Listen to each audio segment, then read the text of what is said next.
1절에서 30절에 있는 말씀입니다. 먼저 마태복음 26장 1절에서 5절에 있는 말씀부터 읽겠습니다.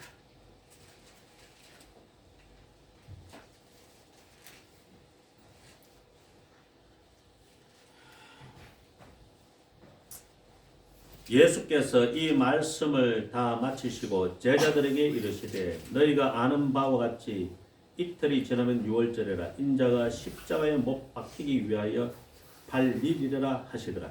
그때 대제사장들과 백성의 장로들이 가야바라 하는 대제사장의 관정에 모여 예수를 흉계로 잡아 죽이려고 의논하되 말하기를 밀란이 날까 하노니 명절에는 하지 말자 하더라. 아멘.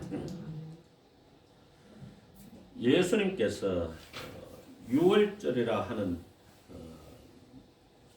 유대인들의 명절에 십자가에 못 박히기 위하여 팔리리라라고 하는 말씀을 분명하게 이야기를 하셨습니다. 팔리리라라고 이야기를 하니까 누군가가 예수님을 파는 자가 있다는 게 아니겠습니까? 그러면 무엇인가 이제 예수님을 팔 권리가 있고 기회가 있고 또 그 많은 지분이 있는 사람이 파는 게 아니겠습니까? 당연히 예수님의 제자인 가룟 유다가 은 30을 받고 예수님을 팔았습니다. 예수님이 가룟 유다의 소유가 아니었기 때문에 가룟 유다의 소유가 아니었기 때문에 가룟 유다는 예수님을 팔 권리가 없습니다. 그럼에도 불구하고 가룟 유다가 예수님을 팔겠다라고 찾아갔을 때 이 대제사장들과 악의 무리들은 은 30을 주고서는 명분을 만들었습니다. 예수님의 최측근 제자가 예수님의 부정한 것을 고발했다. 그래서 우리는 잡아가야 되겠다. 말하자면은 예수님의 최측근인 가룟 유다가 잘못된 것을 우리에게 지적했기 때문에 확실한 증언이 있다. 이런 프레임이 만들어지게 된 것이죠. 어떻습니까? 오늘날 상황도 유사하죠. 박근혜 때도 그랬고 사실은 이 탄핵의 문제는 이게 이 보수 정권의 이 원초적인 잘못이 있습니다. 노무현 때 탄핵을 했지 않습니까? 그죠? 그 보복이 계속 이어져 나가는 것이라고 봐도 저는 무방하다고 생각합니다. 결국 노무현 대통령을 탄핵시키지도 못하면서 탄핵시키지도 못했으면서 그냥 정치적인 쇼를 했던 그것이 그냥 계속 이어져 나오는 그런 꼴이 되어버렸던 것이죠. 그래서 불법한 일을 시작하면은 그것이 대를 이어서 계속 물려가면서 반복이 되는 그런 경향들이 있습니다. 우리는 이런 부분에 대해서 예를 들어서 좌파 성향을 가진 사람들을 나무라거나 욕할 것이 아니라 좌파 성향을 가진 사람들을 나무라거나 욕할 것이 아니라 이 서로 관용하고 화해하고 타협하고 거기에 대해서 어떤 그런 절충의 묘수를 부리지 못했던 것을 그런 어떤 지혜를 부리지 못했던 것을 그것 자체를 우리는 스스로 이제 원망을 해야 됩니다. 사실은요. 옛날에 우리나라 정치가 삼김 시대 때가 있었습니다. 그러니까 김대중, 김영삼, 김종필 이 시대를 가리켜서 삼김 시대를 했는데 이 사람들은 하나같이 한쪽은 이제 극좌고 한쪽은 극우고 또 김영삼 대통령은 뭐 장로님이었지만 극좌인지 극우인지 이제 애매한 어떤 중도적인 성향을 가졌지만은 세 사람은 이제 타협을 굉장히 잘했습니다. 화해를 잘하고. 그래서 그때는 정치 낭만이라는 게 있었고 그 당시에 이제 정치인들은 나름대로의 어떤 정치적인 철학을 가지고서 이제 상당한 지혜를 이제 가지고 있었습니다. 그렇기 때문에 이제 전두환 대통령이 독재를 부리려고 했던 것, 노태우 대통령이 독재를 부리려고 했던 것, 이런 것들이 이제 다 무산이 되고, 이제 문민 정부의 시도로 이제 순탄하게 이제 넘어갔던 것이죠. 하지만은 그 문민 정부의 시도로 순탄하게 이제 넘어가고 난 이후에 이제 사람들은 꾀를 부리기 시작을 한 겁니다. 그 꾀를 부리기 시작을 한 것 때문에 꾀를 부리기 시작하면 기회주의자들이 등장합니다. 비겁한 사람들이 등장한다고. 그러니까 지위를 이용해서 막대한 어떤 이득을 보려고 하는 사람들이 일어납니다. 우리나라가 IMF를 맞이해서 많은 교회들과 성도들이 정말 어려움을 많이 겪었습니다. 그러면은 그때에 그 IMF 때에 우리나라의 서민들과 교회들만 전부 뭐 피해를 보고 이득을 본 사람은 없냐? 그건 아닙니다. IMF를 통해 가지고 그 사태를 통해서 막대한 돈을 벌어들인 사람도 있습니다. 그러니까 우리가 가만히 생각하면은 누군가는 항상 이득을 얻기 위해서 국민이 죽어 나가든지 말든지 나라가 망하든지 말든지 신경을 안 쓰는 사람들이 굉장히 많다는 것을 아셔야 됩니다. 우크라이나가 러시아와 전쟁이 붙어가지고 한 발짝도 러시아 땅으로 가지는 못하고 국토란 알토란 같은 국토는 다 뺏기면서 그러면 우크라이나 국민들이 어떻게 되었습니까? 다 뺏기면서 우크라이나 국민들은 상당수가 많이 죽었고 1,000만 명 이상이 해외로 탈출해 버렸습니다. 빈 껍데기만 남은 나라가 우크라이나인데 그럼에도 불구하고 우크라이나의 젤렌스키 대통령은 여전히 그 전쟁통 와중에 별장 사고 여기저기 땅 사고 이러고 있습니다. 그리고 그 밑에 있는 정치인들도 마찬가지입니다. 군대 사령관이 전쟁에 집중하는 게 아니고 별장 사고 땅 사고 휴양 가고 정신머리 없는 그런 나라가 된 겁니다. 우크라이나가 그런 나라입니다. 우크라이나를 정상적으로 보면 안 됩니다. 이 나라는 완전 미친 사람들로만 똘똘 뭉쳐져 있습니다. 이게 이제 우리가 그 아까 말씀드린 것처럼 심리학적으로 확증편향이라 그럽니다. 확실한 확자, 증거 정자, 편향 이렇게 해가지고 보고 싶은 것만 보고 듣고 싶은 것만 듣습니다. 무엇이 사실인지에 대해서는 관심이 없습니다. 그냥 내가 보고 싶은 대로만 보는 경향들이 사람들한테는 굉장히 강합니다. 그러니까 내가 우크라이나 편을 들어야 되겠다면 사실 여부는 중요하지 않아요. 그런 우크라이나를 괴롭힌 러시아가 무조건 나쁜 사람이 돼요. 무조건 나쁜 나라가 되고요. 무조건 나쁜 국가가 돼요. 그러나 한번 생각해 보십시오.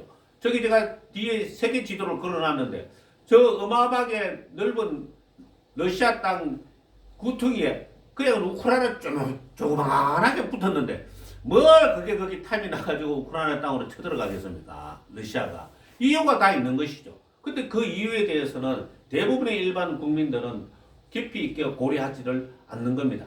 마찬가지입니다. 예수님께서도 우리는 자꾸 신앙적인 문제로, 영적인 문제로 이렇게만 자꾸 예수님의 이제 희생에 대해서, 십자가 죽음에 대해서 생각하는 경향들이 굉장히 강하지만 실제로는 그 안에 뭡니까? 정치적인 난전이 있었던 겁니다. 정치적인 배신이 있었던 것이고, 정치적인 그런 이득을 위해서 굉장한 어떤 그런 기회주의적인 그런 태도들이 강했던 것이죠. 그런데 이제 한번 보십시오. 3절에 그때 대제사장들과 백성의 장로들이 가야바라 하는 대제사장의 관정에 모여 예수를 흉계에 잡아 죽이려고 의논하되 그 다음에 뭐라고 말씀하고 있습니까? 말하기를 밀란이 날까 하노니 명절은 하지 말자 하더라 이렇게 이야기를 하고 있습니다. 왜냐하면 유대인의 명절인 6월절에는 정말 많은 사람들이 이스라엘 전국에서 예루살렘으로 모여들거든요. 그러니까 예수님이 이스라엘 전국에서 많은 사람들이 지지를 받고 있는 그런 형편이니까 그때 예수님을 잡아가면 어떻게 되겠습니까? 그때 예수님을 잡아가면은 그야말로 난리가 나는 것이죠. 모든 정권들이 모든 역사적인 왕조들이 가장 두려워하는 것이 밀란입니다. 백성들이 반항하는 겁니다. 백성들이 반항을 하면은 어떤 정권이든 살아남을 수가 없습니다. 그냥 아예 그냥 막 박살이 나버리는 것이죠. 미얀마가 군부 통치를 한 지가 벌써 이제 몇 년이 이제 흘렀는데 그런데 이 군부 통치에 의해 가지고 또 미얀마가 이제 아웅산 수지에서 군부 통치로 또 넘어가서 국민들을 탄압하기 시작하니까 거기서 반란군이 형성이 되는 겁니다. 반란군이 2개, 3개가 늘어나 가지고 미얀마는 전국토가 그냥 완전히 쪼개져 버렸습니다. 자기들끼리 열심히 총전하는 거죠. 내전이 일어나 가지고. 지금 그게 지금 미얀마의 현재 상황이 되는 겁니다. 그러니까 뭔가 권력을 가지고 기득권을 가진 사람들한테 가장 두려운 것은 밀란이기 때문에 이게 이제 우리나라가 이제 안정적인 그런 정권이 운영이 되고 나라의 질서가 바로 서고 이렇게 되려고 하려면은 그야말로 국민들이 윤석열 대통령 관저에 모여가지고 불법한 그런 공권력에 대해서는 말하자면 국민 저항권이 동원이 돼야 되는 것이죠. 그건 있을 수가 없는 왜 민노총이 왜 대통령 관저에 왜 들어가요? 어떻게 그럴 수가 있어요? 민노총이 뭐 하는 집단인데 거기 들어간단 말입니까? 예? 아무리 노동자들의 권리가 대통령 끌어내리는 겁니까? 그런 거 아니잖아요. 그건 절대로 용납할 수 없는 일입니다. 그야말로 그냥 대안하고 총질을 해도 법적으로 아무 문제가 없는 문제가 되는 거예요. 이거는 도저히 말이 안 되는. 거기다 중국인은 왜 등장해요? 실제로 중국인들이 뭐 카메라를 찍고 동원이 되고 그런 동영상들이 버젓이 유튜브에 찍혀가지고 등장을 하면 되겠습니까? 물론 구경하는 중국인이 있을 수가 있어요. 그렇죠? 일본인도 있을 수 있고 미국인도 있을 수 있고 다 있을 수 있잖아요. 구경하는 사람. 그런데 거기 중국인들이 대거 등장해가지고 민노총하고 같이 이렇게 대우를 맞추는 거는 말이 되는 얘기가 아니지 않습니까? 이거는 있을 수 없는 얘기. 나라 팔아먹자는 얘기밖에 안 되고 나라를 지금까지 팔아먹어왔다 이 말밖에 안 되는 얘기예요. 그래서 우리는 여기에 국민들이 힘을 합하지 않으면 안 되는 거예요. 밀란이 일어나는 것을 두려워하기 때문에 악의 세력은 밀란이 일어나는 것을 두려워합니다.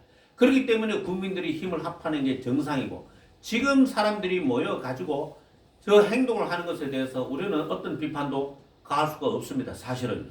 왜냐하면 위로부터 모든 권세는 위로부터 내려왔습니다. 목사의 권위도 위로부터 내려왔고 시장의 권위도 위로부터 내려간 거고 우리가 투표를 했지만 실제로는 위로부터 내려왔고 대통령의 권위도 실제로는 위로부터 내려왔습니다.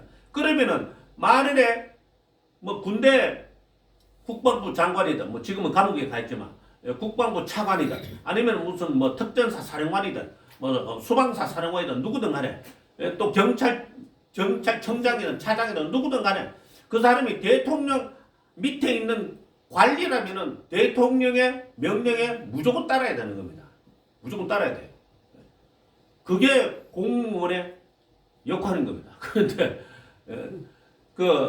윤석열 대통령이 계엄 선포를 하고 난 뒤에 두세 시간 만에 그걸 철회하고 나니까 또 이제 야당에서 난리가 났잖아요. 당연히 야당은 그렇게 난리가 날 수밖에 없습니다. 그걸 잘못됐다고 이야기할 필요가 없어요. 왜냐하면 자기들도 살아야 되니까. 안 그러면 죽으니까. 그래가지고는 군 장성들을 불러가지고 막 꾸짖는데 707 특전사 사령관이 그것을 울고 왔다으면 어떡합니까? 그 도대체. 707 특전사가 어떤 부대인데요? 우리나라의 특수부대 중에 특수부대라는 707 특수부대 사령관이 야당 의원의 하는 말에 징징징 짜고 있어. 야, 이거 뭐 당나라 군대. 우리나라 군대가 뭐 아주 최고인 줄 알았더니 완전 잘못 생각했어. 세상에 그런 법이 어디 있어요, 세상에. 예? 군인이 그 가서 울고 있어. 그 다음에 국방부 장관이 버젓이 잡혀가지고 감옥 가도록 가만히 있고 경찰청장도 지금 감옥에 가 있어요. 서울경찰청장도 감옥에 가 있고. 예? 그거를 그냥 부하들이 그냥 멀쩡하게 가만히 쳐다보고 있는 그런 경우들이 어디 있습니까? 이거는 말이 안 되는 얘기입니다. 나라 기강이 완전히 무너진 겁니다. 게다가 지금 대통령 경호처에 202 경비단과 102 경비단, 102 경비단은 수방사 소속이고 202 경비단은 경찰청 소속인데 202 경비단은 경호처장의 지시를 받게 됐는데 그냥 가버려. 대통령 관제를 비우고 그냥 나가버려. 나중에 이 상황에서 윤석열 대통령이 완전히 실각이 안 되면은 그 사람들 전부 반역죄가 됩니다. 압니까? 중대한 어떤 그런 잘못을 저부터 처벌받습니다. 101 경비단은 수방사 소속에 말하자면은 대통령 관제를 지키는 군인들이에요. 군인이 자리를 비우고 갔다? 이거는 뭐 군법상으로 들어가면은 그냥 난리가 나는 겁니다. 난리가 나는 게 아니라 온 가족이 파멸로 들어가는 그런 일이에요. 그런 일. 이 사람들이 지금 정신이 없어요. 아무 생각이 없어요. 이리로 가야 되는지 저리로 가야 되는지 법을 지켜야 되는지 원칙을 지켜야 되는지 아니면 줄을 잘 서야 되는지 이 생각을 하고 있다는 것 자체가 완전 넌센스입니다. 물론 이런 상황이 일어난 게 된 것에 대해서는 저는 의구심이 많습니다. 사실. 왜냐하면은 대한민국 검찰총장이 뭐 바보도 아니고 검찰총장 출신이 얼마나 많은 매뉴얼을 가지고 있겠습니까? 사전 정보를 얼마나 많이 가지고 있겠습니까? 그것 없이 그냥 아무렇게나 이렇게 행동을 했다. 저는 그렇게 생각하지 않습니다. 이 치밀한 계산이 있었다. 이렇게 우리는 그 생각을 잘 못해요. 제가 계산을 하려고 해도 제가 똑똑하다는 소리를 들어도 계산이 안 되더라고. 계산이 안 되더라고요. 그런데 어쨌든 우리는 성경적인 입장에 입각을 했을 때에 나라가 위기가 있을 때에 우리나라가 위기가 있을 때에 우리나라를 살린 사람은 정치인들은 아닙니다. 귀족들은 양반이 아닙니다. 그걸 하셔야 됩니다. 임진왜란이 일어났을 때 우리나라의 4대 이제 패왕 아주 말하자면 쓰레기 같은 황제 4명이 있었는데 그 중에 한 명이 선조입니다. 선조. 그런데 선조 때에 얼마나 많은 간신배들이 많았어요. 얼마나 많은 비겁한 사람들이 많았습니까? 그 사람들이 나라를 망쳤잖아요. 일본군들이 그냥 우리나라를 쳐들어오는데 근데 쳐들어오도록 만들었던 사람들이 양반들이고 정치인들이었어요. 그런데 막상 일본군들이 쳐들어오니까 그걸 이겨낸 사람들이 누구였어요? 노예들, 뭐 하인들, 종들, 일반 서민들 그런 사람들이 그 당시에 일어났던 권율, 뭐 이순신, 뭐 그다음에 곽재우, 뭐 할 것 없이 그 당시 충신들이 굉장히 많이 일어났어요. 그런 사람들과 휘발합해가지고 평소에는 그 사람들이 정치 전면에 안 들어서고 가만히 숨죽여서 그냥 뭐 있는 둥 마는 둥 하다가 나라 위기가 딱 처하니까 갑자기 튀어나와가지고 국민들과 힘을 합세해가지고 임진왜란을 극복하고 그다음 정유재난도 극복을 하고 병자호란이 일어났을 때도 정치인들이 나라 망쳐먹었잖아요. 안동 김씨가 척화파가 돼가지고 말하자면은 이게 쳐들어왔을 때에 그때 금나라였죠. 그때 쳐들어왔을 때에 안동 김씨가 척화파 그러니까 화치를 하지 말자. 화치를 배척하자. 이게 척화파거든요. 그래서 끝까지 남한산성에 가서 싸우자. 이 사람들 그 다음에 또 화치파가 있었는데 아니다. 지금 우리나라가 아무리 이렇게 이빨을 꽉 깨물고 싸우려고 해도 이길 수가 없다. 일단 화친해야 된다. 하는 이런 사람들을 짓누르고 안동 김씨였던 김상순이었나? 뭐 아무튼 그런 척화파의 주장에 의해 가지고 전쟁이 붙어 가지고 졌습니다. 결국은요. 져가지고 황제가 무릎을 꿇었습니다. 적장 앞에서. 그리고는 조선 사람들 그때 4, 50만 명이 노예로 팔려갔습니다. 노예로 팔려갔다고요. 그 노예로 팔려간 게 몽골을 통해 가지고 어디로까지 갔어요? 러시아로 가고 러시아에서 동주로까지 갔어요. 그래서 카레이스키 고려인이 등장한 거예요. 정치인들 잘못 때문에 우리나라 사람 4, 50만 명이 그대로 노예로 팔려가도 그러면 안동 김씨는 정치에 책임을 지고 뭐 사약을 먹고 사형을 당했다면 아니요. 고향에 잠시 내려갔다가 다시 정권의 저 중심부에 서가지고 정치 노릇을 또 하고 있는 거예요. 그때도 욕을 보고 나라의 위기를 견뎌냈던 게 누구였다고요? 국민이었다고요. 우리는 국민의 힘을 무시해서는 정말 안 됩니다. 국민의 힘요. 어떤 사람은 기회주의자로 살겠죠. 우리나라가 일본에 의해서 다시 이렇게 36년 동안 지배를 받을 때도 많은 사람들이 친일파 노릇을 했습니다. 많은 사람들이 친일파 노릇을 안 할 수가 없잖아요. 하지만 어떤 사람은 친일파 노릇을 하면서 모아놓은 돈을 전부 독립자금으로 보내기도 하고 그랬었습니다. 그죠? 또 많은 교회들이 또 많은 성도들이 많은 교회 목사님들이 배신을 하고 교회를 버리고 했습니다. 하지만은 감옥에 기꺼이 잡혀간 사람, 기꺼이 순교를 당한 사람들도 많은 겁니다. 우리는 어느 편에 서야 될까요? 빛과 어둠 사이에 어느 편에 서야 됩니까? 아니 오늘 우리는 어느 편에 서야 됩니까? 예? 죽음을 각오하고 빛의 편에 서야 됩니까? 법과 원칙이 바로 서는 그런 편에 서야 됩니까? 아니면은 비겁한 자가 되어서 있어야 할 자리에서 뒤로 물러나서 기회를 봐야 됩니까? 가룟 유다처럼. 아니면 대제사장과 이런 사람들처럼. 안 됩니다. 안 된다고요. 이 나라는요. 하나님께서 우리에게 주신 나라입니다. 하나님이 지켜주시지만 우리의 소를 통해서 하나님께서 지키시라고 명령을 하시는 겁니다. 네? 우리는 그 점에 대해서 깊이 있게 생각하지 않으면 안 되는 것이죠. 나라에 어떻든 말든 나만 잘 살면 된다. 그런 생각은 정말 이기적입니다. 정말 이기적인 것이. 그 다음에 이제 6절에 보시겠습니다.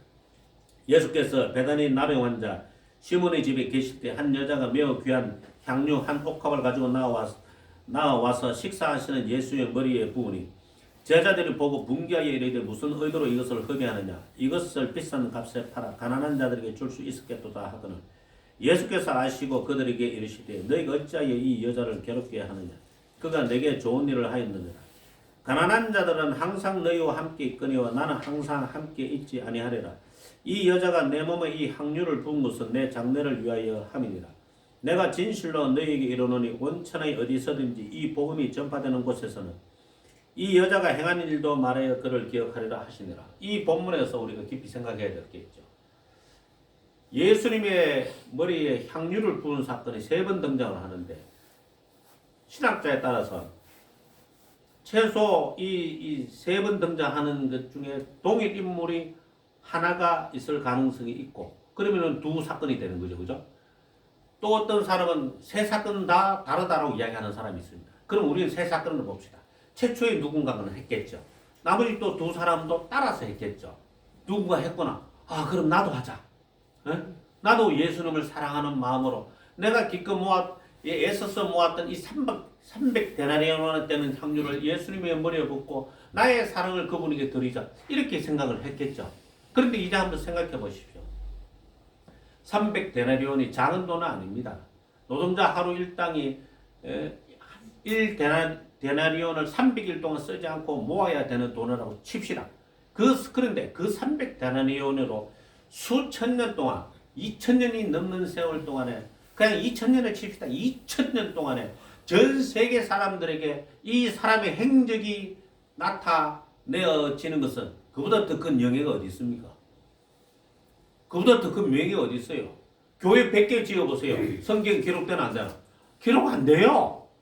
예? 교회 1000개를 지어보세요. 기록되나 안 되나? 자기 재산 중에 뭐 예를 들어 1조를 예를 들어 성교비로 헌금했다. 성경에 기록 안 됩니다. 맞죠? 성경에 기록 안 됩니다. 세상 사람들이 그런 사람이 있는지 없는지 잘 모릅니다. 그런데 이 여자들이라고 합시다. 여기는 한 여자가 나오지만은 3번의 사건이 등장하니까 다른 성경이에요. 그러면은 이 여자들이 행한 일이 어떻게 돼요? 300데나리온으로 평생 동안에 이 지구가 남아있는 동안에 성경이 있는 동안에 이 여자의 행실이 사람들한테 전해지는 겁니다. 정말로 내가 명예로운 신앙생활을 할 수 있는 게 뭐냐 이 생각을 좀 한번 해봅시다. 명예로운 신앙생활을 내가 할 수 있는 게 뭘까? 이걸 한번 생각해 보자고요. 예? 그 다음에 8절에 보면은 제자들이 보고 분기하여 이르되 무슨 의도로 이것을 흡의하느냐 이것을 비싼 값에 팔아 가난한 자들에게 줄 수 있었겠도다 하거늘 이렇게 이야기하잖아요. 가난한 자들 핑계를 댑니다. 실제로는 뭡니까? 우리한테 헌금으로 주지 왜 예수님 머리에 부었느냐. 만일에 그것을 300데나리온에 팔았으면은 뭐 예를 들어서 한 데나리온씩 주더라도 300명한테 나눠줄 거 아니냐. 진짜 300명한테 한 데나리온씩 나눠주겠습니까? 그러면 300명 줄 서라 그러면 300명만 줄 서겠어요? 3만 명이 줄 설 겁니다. 그러면 그 얼마씩 줄 건데? 아니 얼마씩 줄 거냐고. 말이 되는 얘기가 아니죠. 말이 되는 얘기가 아닙니다. 결국에는 우리한테 헌금하면 우리가 알아서 잘 쓸 텐데 왜 예수님 머리에 다 부었냐? 이건 낭비 아니냐? 이렇게 생각을 하는 거죠. 그런데 여기서 또 기회주의적인 사람들의 행태가 이 성경에 그대로 나타나고 있어요. 가난한 자들을 항상 이용합니다. 가난한 자들을 위하여라고 이야기합니다. 가난한 자들을 위하여 뭐 어떻게 해야 되는지요? 자기 재산 내놔야죠. 사도행전에 나타나는 초대교회 기적이 그거였잖아요. 자기의 모든 재산을 팔아 사도들 앞에 내어놓으며 사도들이 각 사람의 소용되는 대로 그 재산을 나눠준 거잖아요. 그 자기 재산을 안 내놓고 나라 예산을 가지고선 가난한 자들을 위하여 그래 가난한 자들을 위하여 그리고 나머지 돈은 지 주머니에 넣겠지. 누구한테 얼마 주는지 알게 뭐야. 누구한테 얼마 줄지 어느 국민이 그 통계를 내겠어요. 한번 생각해보세요. 나라에서 예를 들어서 10조 해가지고는 예를 들어서 10조 해가지고 코로나 생활비로 줬다 칩시다. 생활비로 줬는데 그 기록을 예를 들어서 이제 이렇게 주민센터 단위로 이렇게 했을 거 아닙니까? 그 정보를 어느 데이터베이스를 깔아놨으면 그걸 정확하게 누가 그걸 확인할 수 있겠어요? 누가 확인할 수 있겠어요? 정말로? 정말로 확인할 수 있겠냐고요?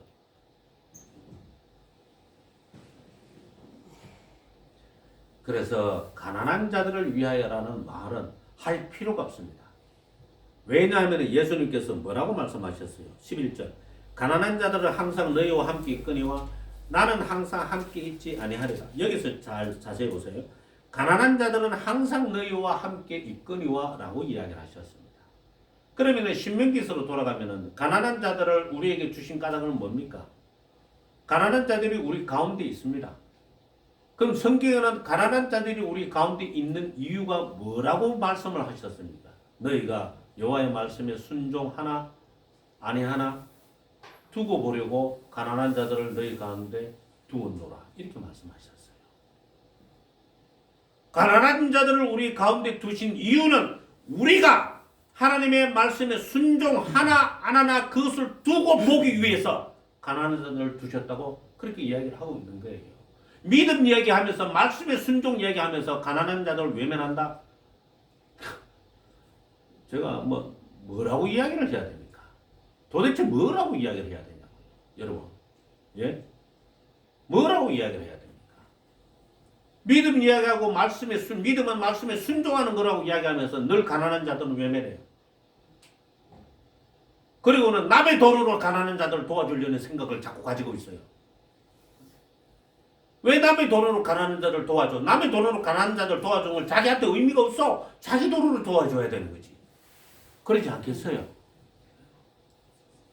하나님께서 우리 교회가 얼마나 가난하다고 생각하시는지 또 저 박 목사가 또 1년 내도록 돈 때문에 걱정하지는 않을까 싶으셔가지고 또 두세 군데서 또 후원을 하겠다고 연락이 왔더라고요. 그냥 이번 주 목요일 날 찾아온다는 다른 교회 팀도 있고 그냥 연락이 왔어요. 저는 한마디도 안 끊어요. 저는 남한테 도와달라는 소리를 안 한다 그랬죠. 안 합니다. 그리고는 제가 이제 그 러시아에 있는 바실리 목사님 생각이 잡고 나서 일단은 우리 형제들, 즉 우리 애들 말고 우리 형제들한테 한 가정당 2만 원씩 내서 일단은 이제 바실리 목사님에게 이제 그냥 송금해 드리도록 하자라고 이렇게 이야기를 했었습니다. 그래서 이제 연락을 하고 있는 중인데 내가 도움 받았으면 나보다 더 가난한 사람을 도울 줄도 알아야 되는 거죠. 그렇죠? 네? 그러니까 하나님께서 네 배 잘 두드리면서 살으라고 나한테 내가 나를 위해서 주시는 건 아닐 거 아닙니까? 또 한결의 아버님이신 보성 동산교회 김상만 목사님이 또 쌀과 또 김치를 또 어제 보내셨더라고요. 그래서 가난한 자들은 항상 너희와 함께 있거니와 이 말씀 우리 주목해야 돼요. 예? 항상 가난한 자들을 우리에게 두신 이유는 우리 스스로 말씀에 순종하나 안 하나를 보기 시험하기 위함이라고 하셨기 때문에 우리는 이 가난한 자들을 핑계로 다른 이야기를 하면 안 됩니다. 다른 얘기를. 그 다음에 14절을 보시겠습니다. 그때 12 중에 하나인 가룟 유다라 하는 자가 대제사장들에게 가서 말하되 내가 예수를 너희에게 넘겨주리니 얼마나 주려느냐 하니 그들은 은 30을 달아주거늘 그가 그때부터 예수를 넘겨줄 기회를 찾더라. 그러니까 여러분 한번 생각해 보세요. 가룟 유다의 입장에서는요. 예수를 따라가서 더 이상 이득 볼 게 없겠다. 이런 결론이 됐던 거죠. 예수를 따라가서 내가 더 이상 득 볼 게 없겠다. 그러면은 나라도 팔아먹고 자기 죽음도 팔아먹고 그러면은 박근혜 대통령도 팔아먹고 없는 죄 만들어서 팔아먹고 그럼 윤석열 대통령도 없는 내란죄 싹 빼보면 그거 뭐가 남는데 그럼? 예? 내란죄라고 서로 탄핵해 놔놓고 그 내란죄 빼버리면 뭐가 남아요? 아니, 내란죄 빼고 나면 뭐가 남는데? 되게 웃기지 않습니까? 그리고 계엄은 대통령의 권한이에요. 대통령 계엄령을 내릴 수 있는 그런 법적으로 그 권한을 가지고 있어요. 그건 뭐가 잘못됐어? 그 우리나라가 이렇게 간첩이 많고 이렇게 중국인들이 설치되고 이러면은 계엄을 내릴 수도 있는 거지. 제가 봤을 때는 계산된 것 같아요. 이 계엄 자체가 계산된 것 같아요. 그 김형석 교수라고 혹시 아세요? 연세대 철학과 교수 지금 나이가 106살인가 뭐 그렇죠, 그죠? 어마어마하십니다. 그 기독교인이에요. 근데 어쨌든 이제 그분이 이제 그 말씀하시기를 이 계엄령을 내린 것이 신의 한 수였다. 정말 대단한 어떤 책략이었다라고 이야기를 하는데 어쨌든 지금 상황은 우리한테는 일단 불안감을 자꾸 주고 있으니까. 근데 뭐 어쨌든 뭐 보는 거는 긴장감이 쫄깃쫄깃해지는 게 영화보다도 더 재미있습니다. 영화보다도 너무 재미있습니다. 이거. 항상 이거 보게 돼 있어 이거. 항상 유튜브 지금 왜 됐노 이러면서. 그래서 어쨌든 이렇게 예수님조차도 자기에게 이득이 안 되면 팔아먹겠다는 생각을 가졌는데 뭐든 안 팔아먹겠어요. 여러분 도박 중독에 빠지면요. 도박 중독에 빠지면은 제가 동영상 하나를 봤는데 내 딸 얼마 줄래? 예? 여자가 도박에 빠져가지고 전 재산을 다 날렸는데 자기 딸을 팔아먹는 거야. 내 딸 어떠냐고. 얼마 줄 거냐고. 내 딸을 당신한테 팔았는데. 옛날 얘기 아니고 며칠 전에 본 동영상이에요. 이게 너무너무 무서운 거예요. 이게. 중독 중에서도 가장 무서운 게 사실은 도박이에요. 도박은 모든 걸 다 팔아먹어버려. 도박에 빠지면 신체 포기 값까지 다 써야 돼.